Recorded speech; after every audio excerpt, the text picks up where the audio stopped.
तो कैसे हैं आप? उम्मीद करता हूं कि आप बहुत अच्छे होंगे। आज हम आपको बताने वाले हैं इन्वर्टर इंस्टॉलेशन के प्रैक्टिकल तरीके के बारे में कि किस तरीके से हम अपने घर में नए इन्वर्टर को इंस्टॉल कर सकते हैं। आइए हम आपको इसके बारे में सही तरीके से बताते हैं। कि आप लोग देख रहे हैं हमारे सामने एक इन्वर्टर रखा हुआ है जो ये चार्जिंग कर रहा है और हमने से एक LED बल्ब की आउटपुट ले रखी है। अब जैसे ही लाइट जाएगी हमारा ये बल्ब इन्वर्टर से स्टार्ट हो जाएगा और हम इसे ऑफ़ करेंगे तो हमारा बल्ब भी ऑफ हो जाएगा। यानी ये सारा बल्ब जो काम कर रहा है ये इन्वर्टर पर ही काम कर रहा है। ऐसे ही हमारे घर पर हम इसे इंस्टॉल करते हैं ताकि जैसे हमने ये एक बल्ब लगा रखा है हम अपने घर में कई सारी चीज़ें इससे चला सकते हैं। आइए बताते हैं आपको इसके बारे में कैसे स्टार्ट करते हैं। पहले हम इस इन्वर्टर को घुमाते हैं। इसके पीछे की साइड में जैसे कि आप देख सकते हैं इसमें दो कनेक्टर दे रखे हैं। ये इनपुट और आउटपुट का कनेक्टर है और ये हमारा बैटरी का कनेक्टर है। इसमें बैटरी कनेक्टर में हमारे दो वायर निकले हुए हैं, रेड वाला पॉजिटिव और ब्लैक या ब्लू वाला नेगेटिव। और ये हमारा इनपुट, न्यूट्रल और ये इन्वर्टर की आउटपुट। ये इन्वर्टर हमारा पुराने मॉडल का है इसलिए इसमें कनेक्टर वगैरह दे रखे हैं। ये आमतौर पर लोकल इन्वर्टर में, लोकल असेंबल्ड इन्वर्टर में ऐसा होता है। बट जो ब्रांडेड इन्वर्टर आते हैं उसमें तो बैटरी के वायर भी निकले होते हैं और इनपुट के लिए मेन लीड भी दे रखी होती है और आउटपुट के लिए एक सॉकेट दे रखा होता है। वो खैर एक अलग चीज़ हो गई।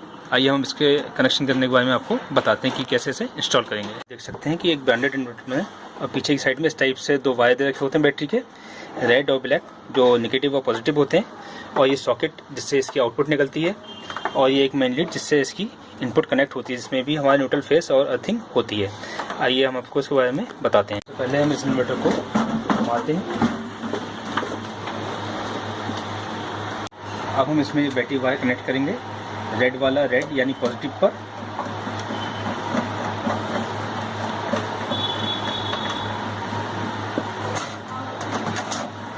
ब्लैक वाला नेगेटिव पर।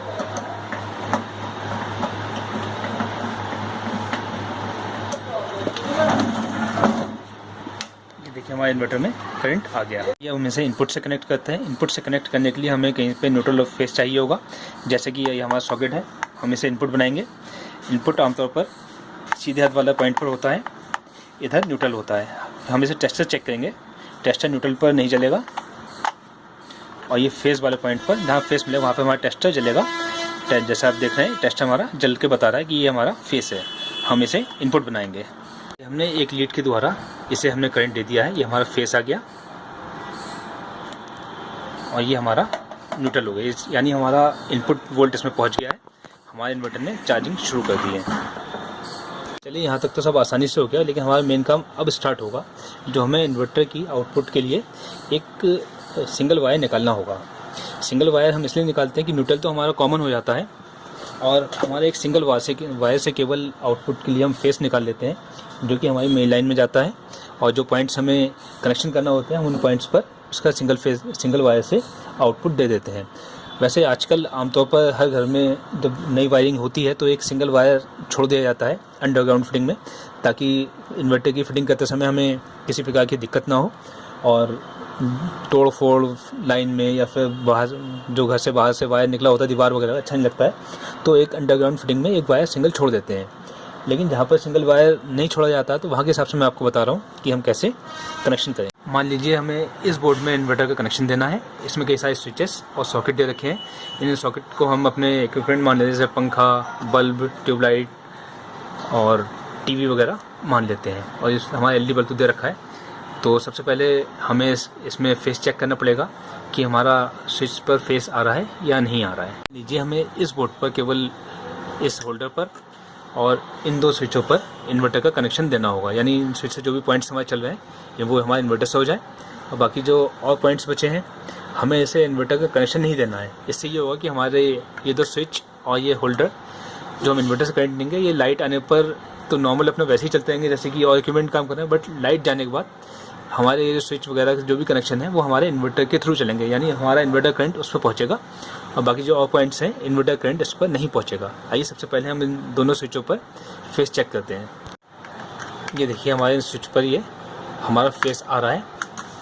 अब हमें सबसे पहले ये जो फेस है ये हमें हटाना पड़ेगा यहाँ से, यानी स्विच की जो इनपुट आ रही है इस पर हमें वो कनेक्शन हटाना पड़ेगा। जैसा कि आप लोग देख रहे हैं हमने इन दोनों स्विच पर से जो फेस आ रहा था वो हटा दिया हमने। केवल इस पर जो आउटपुट निकल रही है, इसकी आउटपुट का मतलब ये है कि हमारे जो भी इक्विपमेंट इनसे कनेक्ट है स्विच से, केवल हमारा वो वायर बचा हुआ है, बाकी इसमें करंट अब कहीं से कहीं तक नहीं आ रहा है। अब हमें सिंगल वायर जो हम इन्वर्टर का निकालेंगे, हम वो करंट इसमें देंगे। अब हम इन दोनों स्विचेस पर एक ही सिंगल वायर कनेक्ट कर देते हैं। दोनों स्विच पर कनेक्ट कर दिया, हम इसे इन्वर्टर्स के पीछे जोड़ेंगे। ये वायर हमारा वो हो गया जो हम इन्वर्टर से आउटपुट निकालेंगे और इस बोर्ड में देंगे, यानी ये इन्वर्टर की आउटपुट है। कि आप लोग देख रहे हैं ये हमारा सिंगल वायर है, हम इसे पीछे इन्वर्टर की आउटपुट में कनेक्ट कर देते हैं।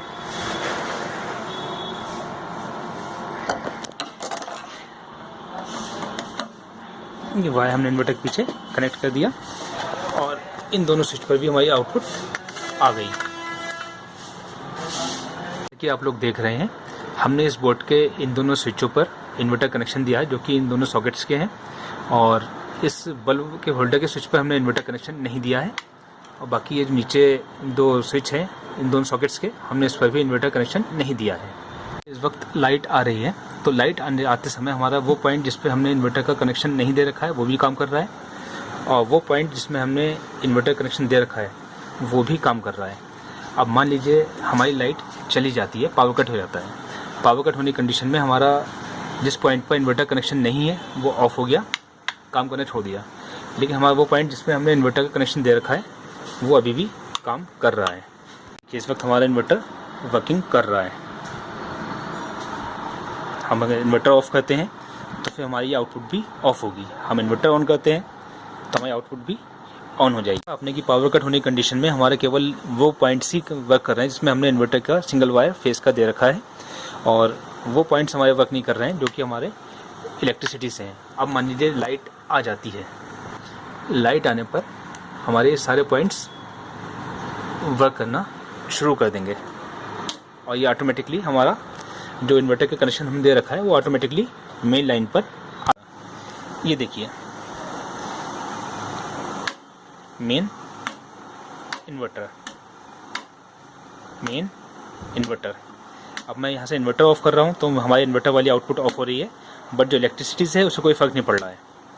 ये देखिए हम और पॉइंट्स पर भी इन्वर्टर कनेक्शन देना चाहेंगे तो सबसे पहले हमारा बेसिक रूल यही है कि जो भी फेस का वायर इसमें पहले से आया हुआ है हमें वो हटाना पड़ेगा स्विच पर से, और उस स्विच पर हमें वो वायर देना पड़ेगा जो कि हमने इन्वर्टर की आउटपुट पर से निकाला है, सिंगल वायर।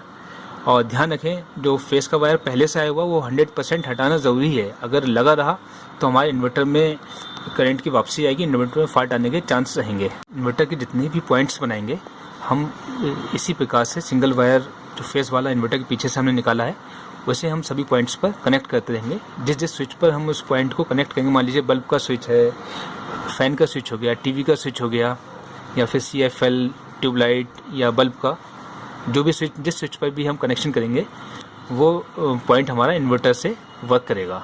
तो हमने जो कनेक्शन करने के लिए पतले वायर का यूज़ किया है ये केवल एक डेमो के लिए है। इन्वर्टर में वैसे फिटिंग करने के लिए हम 0.5 mm का वायर यूज़ करेंगे जो कि इसके लिए काफ़ी बेहतर रहता है, और इस चीज़ का ध्यान रखेंगे कि हम किसी ऐसे सॉकेट में करंट ना दें जिस पर कोई हैवी लोड जैसे आयरन या कुछ भी हैवी लोड का आइटम चलता हो, हम उस पर करंट नहीं देंगे। तो दोस्तों कैसा लगा आपको हमारा ये वीडियो? अगर अच्छा लगा हो तो प्लीज़ हमारे वीडियो को लाइक कीजिए, हमारे चैनल को सब्सक्राइब कीजिए ताकि हम आगे भी आपको इसी प्रकार की अच्छी जानकारी दे सकें। और अगर कोई बात समझ में ना आई हो तो प्लीज़ कमेंट बॉक्स में कमेंट कीजिए और हमें बताइए कि क्या कमी रह गई है।